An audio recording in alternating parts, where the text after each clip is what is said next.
بسم اللہ الرحمن الرحیم۔ جناب خبر آپ نے دیکھ لی ہوگی تھمبنیل پہ، خبر وہی ایک ہی شیئر کرنی ہے۔ 1 گھنٹے میں 2 استعفے آ گئے ہیں، ایک تانیہ ادرس صاحبہ کا اور دوسرا ظفر مرزا صاحب کا۔ یہ دونوں استعفے بڑے اہم ہیں، اور یہ بھی بتاؤں گا کہ اگلا استعفیٰ کس کا ایکسپیکٹڈ ہے، متوقع استعفیٰ۔ جی ہاں جناب، یہ بات یہی ڈسکس کرنا ہے آج، اس کے تمام پہلو ڈسکس کریں گے۔ دونوں استعفوں کی ذرا ڈیفرنٹ کہانی ہے۔ پہلی بات تو یہ ہے کہ یہ استعفے دیے نہیں گئے بلکہ لیے گئے ہیں۔ ہاں جی، یہ بہت ہی باخبر ذرائع بتا رہے ہیں، اہم صحافی اس پر ٹویٹ کر رہے ہیں۔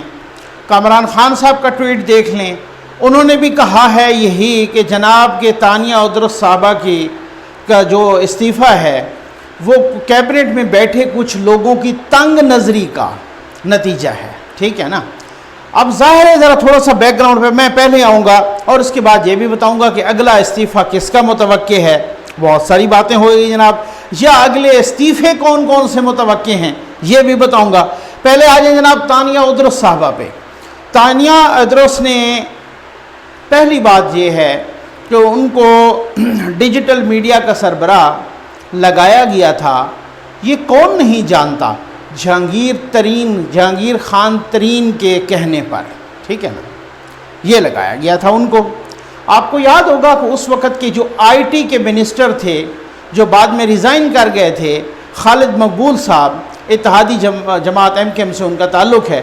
تو جناب انہوں نے بھی اس وقت جب انہوں نے ریزائن کیا تو تب بھی الزام یاد کیا گیا تھا کہ تانیہ ادرس صاحبہ جو نئی آئی ہیں ڈیجیٹل پاکستان ڈیجیٹل کی سربراہ کے طور پہ، یہ میری منسٹری میں بھی دخل اندازی کرتی ہیں۔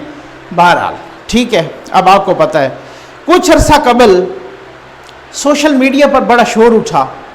ٹھیک ہے نا۔ ابھی میں نے یہ نہیں بتایا کہ تانیہ صاحبہ کو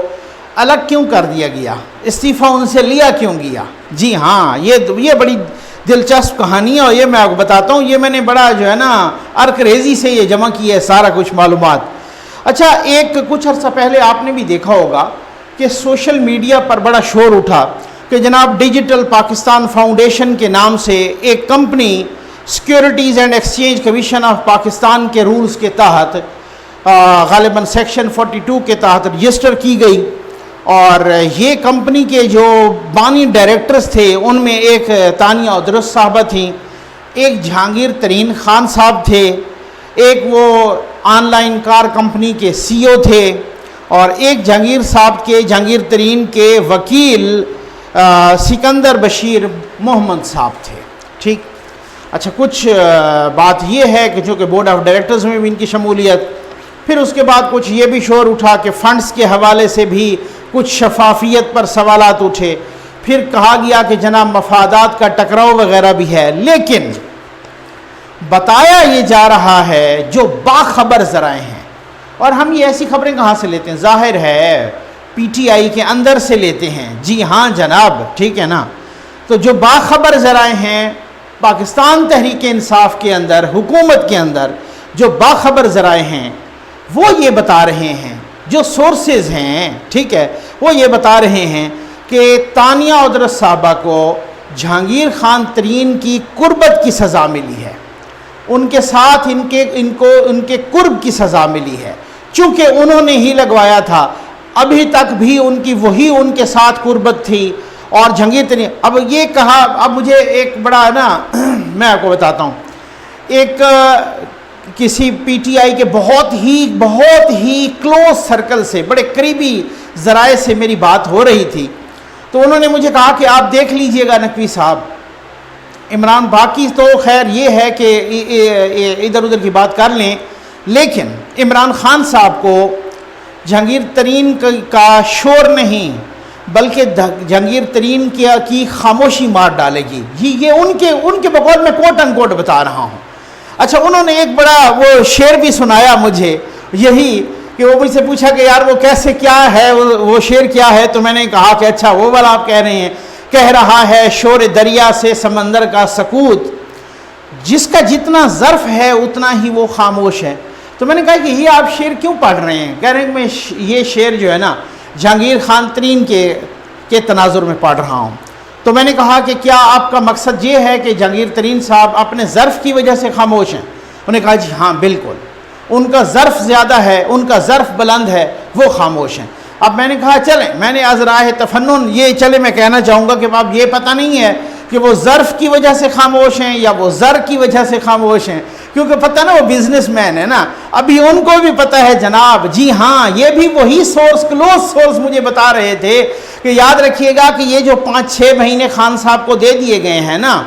کسی کی طرف سے، آپ کو پتہ ہے کہ ان کی طرف سے دیے گئے ہیں، سارا زمانہ کہہ رہا ہے کنٹرول ٹاور کی طرف سے دیے گئے ہیں 6 مہینے، اور میں کیا کہوں جناب، خود فواد چودھری صاحب اپنے انٹرویو میں کہہ چکے ہیں کہ یہ تو وزیر اعظم اپنی کابینہ کو بھی بتا چکے ہیں کہ آپ لوگوں کے پاس 6 مہینے کا ٹائم ہے، ٹھیک ہے نا، کہہ رہے ہیں کہ تب تک یہ وہ سورس ہے جو جہانگیر ترین صاحب کے قریبی ترین سورس کی میں بات کر رہا ہوں، کہہ رہے تب تک تو جہانگیر ترین صاحب خاموش رہیں گے ان 6 مہینے۔ تو پھر میں نے بھی کہا، میں نے کہا شاید ہو سکتا ہے یار ظرف کی وجہ سے نہیں، زر کی وجہ سے، کیونکہ وہ بزنس مین ہے نا، ان کو یہ پتہ ہے کہ اگر ان کی 6 مہینے کی حکومت تو 6 دن کی بھی بڑی ہوتی ہے، تو 6 مہینے کی جب حکومت رہے گی تو پھر پاکستان میں میری ملیں ہیں، پاکستان میں میرے کاروبار ہیں، پاکستان میں میرا سب کچھ ہے، اب یہ اگر ان کو نقصان پہنچائے، لوگ کہتے ہیں نا بزنس مین کے بزدل ہوتا ہے، بہرحال اینی وے، اب یہ بات یہ، اب دیکھیں مزہ تو جب آتا نا، مزہ تو جب تھا کہ یہ استعفیٰ نہ آتا بلکہ جو ڈیول نیشنلٹی ہے وہ ترک کی جاتی، پھر پتہ چلتا جناب کہ جی ہاں یہ نظریے کی بنیاد پہ ہوا ہے، پھر پتہ چلتا کہ آپ کی ایفیلیشن پاکستان کے ساتھ کتنی ہے، کتنی مضبوط ہے، کس قدر قرب ہے پاکستان کے ساتھ، پھر ہے نا۔ اب یہ کیا کہ جناب آپ ڈیول نیشنلٹی تو چھوڑنے کے لیے تیار نہیں ہیں، اور آپ نے جو ہے نا جو سروسز پاکستان کو دے رہی تھی یا دے رہے تھے وہ چھوڑ دی ہیں، ٹھیک ہے۔ اب یہ چلیں، اب آ جائیں یار تھوڑا سا اس پہ میں دوبارہ آؤں گا، تھوڑا سا اب آ جائیں جناب ظفر مرزا صاحب پہ۔ آپ کو یاد ہوگا میں نے ایک ویڈیو بنائی تھی، ٹھیک ہے، اس میں نے کہا تھا کہ ظفر مرزا صاحب سے عنقریب استعفیٰ مانگ لیا جائے گا، ٹھیک ہے، وہ ویڈیو موجود پڑی ہے، آپ دیکھ سکتے ہیں۔ اب لوگ کہہ رہے ہیں کہ جناب آپ کی یہ خبر وہ خبر، یہ آپ کو آپ اس ویڈیو پہ جائیے دیکھیے کتنا عرصہ میں نے پہلے کہا تھا۔ اور جناب ظفر مرزا صاحب کے بارے میں یہ ہے کہ ادویات کی قیمتوں میں بہت زیادہ اضافہ ہوا، آپ کو پتہ ہے جو ایک دوائی جو 100 روپے کی مل رہی تھی اب وہ 400 کی مل رہی ہے، 300 کی مل رہی ہے، 200 والی دوائی وہ 600 کی مل رہی ہے، اور جو ادویات کی قیمتوں میں چند میں یعنی چیدہ ادویات میں اضافہ منظور کیا جاتا اور پھر اس کے بعد تمام بڑھا لیے جاتے اپنی منمانی، میڈیکل سٹور سے لے کر جناب دوا ساز کمپنیوں تک ہر کسی نے اپنی منمانی کی۔ اچھا ڈاکٹرز کی تنظیمیں بھی سپریم کورٹ میں، یہ ابھی ریسنٹلی 1-2 مہینے پہلے اس کے دوران تھا، وہ سپریم کورٹ میں چلی گئیں ظفر مرزا صاحب کے خلاف، اور انہوں نے کہا تھا سپریم کورٹ سے ریکویسٹ کی تھی کہ جناب آپ جو ہے نا اس کے خلاف کرمنل کارروائی کریں، فوجداری دفعات کے تحت کارروائی کریں۔ الزام کیا تھا؟ ڈاکٹرز کی تنظیموں نے کیا الزام لگایا تھا؟ انہوں نے جناب الزام یہ لگایا تھا کہ ظفر مرزا صاحب نے اربوں روپے لیے کمپنیوں سے، کیوں کہ آپ نے اربوں روپے کمپنیوں سے لیے، اور نے کہا کہ اپنی مرضی سے منمانی اپنی کر لو اور آپ اپنا جو ہے نا اضافہ کر لو، آپ اپنی مرضی کے مطابق جتنا مرضی ہے اضافہ کر لو۔ خیر اس بات میں تو وزن ہے، اس کی وجہ یہ ہے کہ یہ اسی حق میں تھے کیونکہ کمپنیوں کی اپنی مرضی سے اپنی کی بغیر کسی اجازت کے یہ جو اضافہ ہے نا اس کی ایک سمری آئی تھی کابینہ میں، اور انہوں نے بھجوائی تھی، اور یہی فیور میں تھے کہ جناب کہ اس طریقے سے۔ آپ کو ایک اور یاد ہے مارچ 2020 میں ابھی کرونا آنے ہی لگا تھا پاکستان میں، ٹھیک ہے، اور جناب یہ FIA کی ایک تحقیقات، اس میں بھی ینگ ڈاکٹرز کی ایک ایسوسیشن نے یہ وہ کیا تھا FIA کو، اور ایک نوٹیفیکیشن بھی آیا تھا کہ ہم اس کی تحقیقات کر رہے، FIA تحقیقات کر رہی ہے، اور وہ الزام کیا تھا 2 کروڑ ماسک، یعنی 2 کروڑ ماسک چائنا کو سمگل کیے گئے۔ بعد میں یہ بتایا جاتا رہا کہ جناب کہ چائنا نے تو ایمبیسی نے ریکویسٹ کی تھی، وہ بڑے ہمارے جو ہے نا اپنا دوست ممالک ملک ہے اور اس طریقے سے، لیکن 2 کروڑ ماسک کا سمگل ہو جانا، ایمبیسی نے اگر ریکویسٹ کی تھی تو کوئی تھرو پراپر چینل جاتا، ابھی تک اس انکوائری کا کوئی جواب نہیں آیا، اب پتہ نہیں آتا ہے تو کوئی پتہ نہیں ہے۔ اچھا جناب آپ کو یہ بھی یاد ہوگا، اس پر بھی میں نے ویڈیو کی تھی کہ جان بچانے والی ادویات بھارت سے منگوانے کی اجازت مل گئی تھی، ٹھیک ہے، اور اس بعد میں پتہ چلا جب کابینہ میں وہ سارا کچھ سلسلہ آیا اور وہ اس کی اپروول اور سارا کچھ اور بلنگ شلنگ وغیرہ کا جو معاملہ ہوتا ہے جو کچھ بھی، تو جناب پھر بعد میں تو یہ پتہ چلا کہ کابینہ کے ارکان نے کہ یہ جان بچانے والی ادویات کی آڑ میں تو آپ نے وہ ادویات بھی منگوا لی کہ جو خود پاکستان میں بنتی ہیں، جو خود پاکستان میں تیار ہوتی ہیں، اور آپ نے تو پتہ نہیں کیا کیا منگوا لیا۔ اس میں بھی ظفر مرزا صاحب کا نام تھا۔ سپریم کورٹ نے استعفیٰ مانگا تھا تو بہت بڑوں نے اس وقت کہا تھا کہ جناب آپ ان سے استعفیٰ نہ لیں، کیونکہ حالت جنگ میں تو کمانڈر تبدیل نہیں کیے جاتے۔ خود ہم نے بھی کہا تھا اب آ جائیں جناب کہ اگلا متوقع استعفیٰ کیا ہے۔ خیر، حامد میر صاحب نے بھی ایک ٹویٹ کیا کہ مجھے بھی پتہ چلا ہے کہ ایک اور استعفیٰ بھی آنے والا ہے۔ ٹھیک ہے، ایک اور استعفے کا سامنا تھا منیر مجھ کو۔ میں ایک استعفے کے پار اترا تو میں نے دیکھا، میں 2 استعفوں کے پار اترا تو میں نے دیکھا۔ چلیں آگے چلتے ہیں جناب۔ یہ تو حامد میر صاحب نے نام نہیں بتایا، لیکن مبشر لقمان صاحب نے بڑا نام بھی بتا دیا۔ ہاں جی ہاں، انہوں نے کہا ہے جناب کہ شہباز گل صاحب کا استعفیٰ آنے لگا ہے۔ اچھا، خیر میں تو اس نام کو سن کے بڑا حیران ہو گیا کہ میں نے کہا کہ جو منتیں سماجت کر کے جناب اس طریقے سے ہو گئے ہیں، وہ پتہ نہیں صرف اگر وہ بھی کشتی سے باہر چھلانگ لگاتے ہیں تو پھر there is something wrong at the bottom. Imran Khan صاحب نے بھی یہی کہا ہے نا کہ یہ استعفے نہ پاکستان کے لیے اچھے ہیں اور نہ عمران خان صاحب کے لیے اچھے ہیں۔ چلیں یہ تو خیر اور بات ہے، میں اس سے تو اتفاق کرتا ہوں کہ عمران خان صاحب کے لیے تو اچھے نہ ہوں، یہ تو ہو سکتا ہے، لیکن یہ کیسے آپ نے جناب یہ خواب دیکھ لیا کہ پاکستان کے لیے بھی اچھے نہیں ہیں؟ تو میں پاکستان کے لیے تو تب اچھے نہ ہوتے ہیں کہ یہاں کوئی دودھ اور شہد کی نہریں بہہ رہی ہوتی، انہوں نے بڑی ترقی دے دی ہوتی، آج ہاسپٹلز کا حال ایسے ہوتا کہ جناب ہر بندہ جا کے وہاں سے مفت دوائیاں حاصل کر لیتا وہاں پہ۔ اب حالات تو یہ حالات ہیں کہ شیخ رشید صاحب جو آج کل پوچھ رہے ہیں کہ شیخ رشید صاحب کے بارے میں بھائی بڑے خاموش ہیں۔ وہ آپ کو یاد ہے کہ جو وہاں سے نکلے تھے ملٹری ہاسپٹل سے تو انہوں نے کہا تھا کہ مجھے آرمی چیف صاحب نے کہا ہے ابھی 2 ہفتے جو ہے نا ریسٹ کرو۔ اب وہ 2 ہفتے تو کیا، وہ تو پتہ نہیں وہ لمبے ریسٹ پہ چلے گئے ہیں، اس کے بعد وہ خاموشی ہے۔ اس پہ بھی بناؤں گا ویڈیو، ٹاپک سے ہٹ جائیں گے اس وجہ سے، اسی پہ رہتے ہیں، بڑا امپورٹنٹ ٹاپک ہے جناب۔ اب جناب یہ مبشر لقمان صاحب کہتے ہیں کہ اگلا استعفیٰ شہباز گل صاحب، انہوں نے بڑی مزے کی بات کہی ہے۔ انہوں نے کہا ہے کہ جناب ابھی اسلام آباد سے پتہ چلا ہے، جی ہاں میں نے ابھی اسلام آباد سے سنا ہے کہ شہباز گل صاحب اپنا استعفیٰ لکھنے کے بارے میں سوچ رہے ہیں۔ اب یہ ان کے سورسز ہیں، ان کو کہاں سے پتہ چلا؟ پتہ نہیں ان کو اسلام آباد سے پتہ چلا یا پنڈی سے پتہ چلا، بہرحال یا پارے سے پتہ چلا، جدھر سے بھی پتہ چلا مجھے نہیں پتہ ان کو کدھر سے پتہ چلا۔ لیکن اب بات تو وہی ہے نا، وہی شہباز گل صاحب۔ جی ہاں میں ذرا یاد دلاتا جاؤں کہ جن کو پنجاب سے نکالا گیا تھا، جی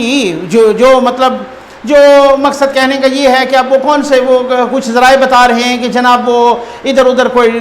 میسج کیا کرتے تھے، صحافیوں کو بتاتے، ذرائع بتاتے ہیں بھائی، ہمیں بھی ذرائع بتاتے ہیں کہ جناب عثمان بزدار صاحب کو تو انگریزی نہیں آتی، ان کو تو پڑھنا نہیں آتا، ان کو تو یہ نہیں آتا۔ وہ عثمان بزدار صاحب نے آ کے صحیح شکایت لگا دی وڈے گھر عمران خان صاحب کو۔ عمران خان صاحب نے جناب یوں کر کے ان کو فارغ کر دیا۔ اس کے بعد کافی لمبے عرصے تک جو ہے نا اس کی خاموشی رہی۔ پھر اس کے بعد جناب انہوں نے نعیم الحق صاحب کو اللہ بخشے ان کو پکڑا۔ یہ میں نہیں کہہ رہا، یہ ہارون رشید صاحب بتا چکے ہیں، جی ہاں، اور ٹویٹ بھی کر چکے ہیں اور خود بتا بھی چکے ہیں کہ جناب انہوں نے کہا کہ نعیم الحق صاحب کو منت سماجت کی۔ اب جناب نعیم الحق صاحب نے سفارش کی عمران خان صاحب کو، جی میری زندگی کی آخری خواہش ہے کہ آپ ان کو دوبارہ لگا دیں، کہیں نہ کہیں ایڈجسٹ کریں ان کو۔ اور پھر انہوں نے یہ بھی بتایا تھا ہارون رشید صاحب نے کہ جناب جب عمران خان صاحب 2 مرتبہ نعیم الحق کے گھر گئے تیمارداری کے لیے تو آگے دیکھا شہباز گل صاحب پہلے موجود تھے۔ جی ہاں، یہ تو ہوتا ہے جناب یہ سن۔ اب میں آپ کو ایک بات بتانے لگا ہوں، آپ اس کو چلیں آپ اس کو محفوظ کر کے رکھ لیں۔ ہو سکتا ہے ایک بڑا سکینڈل آ جائے کچھ عرصے تک، کیونکہ انہی کے بارے میں کہا جا رہا ہے صاحب، ان کے بارے میں کہ یہ جناب مشیر با تدبیر اور یہ معاون خصوصی صاحب چینل کے مالکان کو آج کل دھمکیاں لگا رہے ہیں کہ جناب کیا دھمکیاں لگا رہے ہیں کہ اگر یہ خبر نہ چلی یا یہ خبر چلی تو میں تمہارے ایڈ بند کر دوں گا، یہ تمہارے اشتہارات بند ہو جائیں گے، ٹھیک ہے نا۔ اور مجھے ایک بڑا میں بتانے لگا تھا، مجھے ایک بڑے باخبر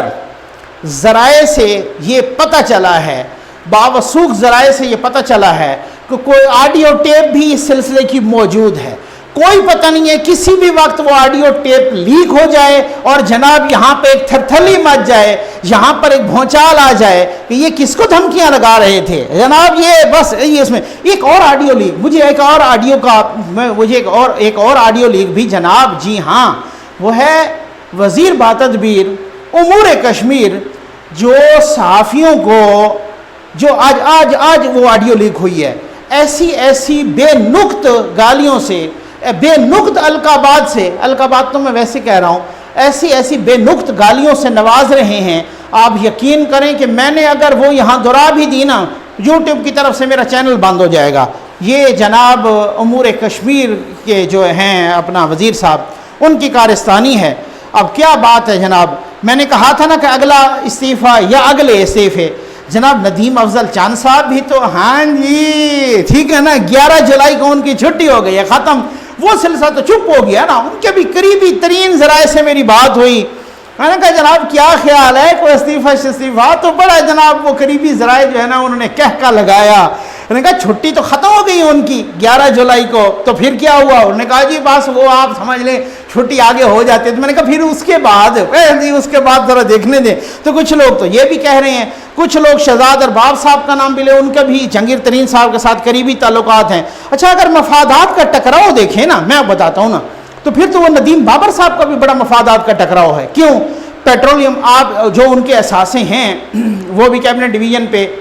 لگے ہوئے ہیں، میں نے ان پہ بات بھی کی تھی، آپ ان کے اثاثے جا کے چیک کر لیجئے۔ پیٹرولیم ڈویژن کے ذیلی اداروں میں جناب ان کے شیئرز ہیں، ان کی سرمایہ کاری ہے، سوئی صدرن میں ہو گیا، سوئی نادرن میں ہو گیا، او جی ڈی سی میں ہو گیا، پی پی ایل میں، میں کتنے گنوں، ایک لمبی فہرست ہے جس میں ان کے جو ہے نا یہ پیٹرولیم ڈویژن۔ تو کیا یہ مفادات کا ٹکراؤ نہیں ہے کیا؟ ٹھیک ہے نا۔ اب سوال میرا ایک ہے، ٹھیک ہے نا، پی ٹی آئی سے، کیا یہ احسن اقدام ہے یا غلط اقدام ہے یہ استعفے دینے والا جو آج 2 استعفے آئے ہیں؟ اگر تو یہ احسن اقدام ہے تو پھر باقیوں کو بھی پیروی کرنی چاہیے، جس میں زلفی بخاری صاحب سے لے کر میرے گرین کارڈ والے شہباز گل صاحب بھی موجود ہیں، ٹھیک ہے نا۔ اور وہ آپ، میں تو حیران ہوں کہ آپ جا کے ذرا امریکہ کی آفیشیل ویب سائٹس پہ دیکھیں نا، کہ ان کو آپ کو پتہ چلے گا کہ گرین کارڈ کیا ہوتا ہے۔ وہ اس کو کہہ رہے ہیں کہ جناب نہیں وہ تو اپنا، اچھا چھوڑ دیں اب اس میں۔ اچھا احسن اقدام ہے یا غلط اقدام ہے؟ اگر یہ احسن اقدام ہے تو پھر باقیوں کو بھی اس کی تقلید کرنی چاہیے، اس احسن اقدام کی، اور اگر یہ لیا گیا ہے استعفیٰ تو پھر باقیوں سے بھی اسی طرح سے لیا جائے، ٹھیک ہے۔ اور دوسری بات یہ ہے کہ یہ کلیکٹیو رسپانسبلٹی ہوتی ہے، اگر ایک فیل ہوا ہے تو پھر اس کا مطلب جو کیبنٹ سسٹم ہوتا ہے نا، آپ پوری دنیا میں دیکھ لیجئے، پارلیمانی فارم میں، پارلیمنٹری فارم آف گورنمنٹ میں، جو کیبنٹ فارم آف گورنمنٹ ہوتی ہے اس میں کلیکٹیو رسپانسبلٹی ہوتی ہے۔ یہ نہیں کہ ایک وزیر یا مشیر فیل ہو گئی ہے، یوں سمجھ لیں کہ پوری حکومت کا فیلئر سمجھا جاتا ہے وہ، ٹھیک ہے۔ اور جناب میں آپ کو بتاتا ہوں نا کہ فواد چودھری صاحب نے بھی کہا کہ ٹیم کا چناؤ تو لیڈر کرتا ہے، اس کا مطلب ہے لیڈر نے غلط ٹیم کا چناؤ کیا، اس کا یہ ان کا انٹرویو موجود ہے بھائی، میں تو اپنی طرف سے تو نہیں کہہ رہا، اس کا مطلب ہے لیڈر کا بھی فیلئر ہے۔ تو اس کا مطلب استعفے آنے کا یہ سلسلہ کب تھمے گا، کیا ہوگا؟ اپوزیشن اپنے حساب سے، مجھے لگتا یہ ہے کہ اپوزیشن کچھ نہیں کر پائے گی۔ شاید یہ ہو سکتا ہے کہ کچھ جو لوگ اس قسم کے اسیسمنٹ کی اپنے بھار تلے آ کے یہ حکومت گر پڑے، پتہ نہیں کیا اس طرح کی یہ بھی اسیسمنٹ ہیں لوگوں کی، کچھ یہ بھی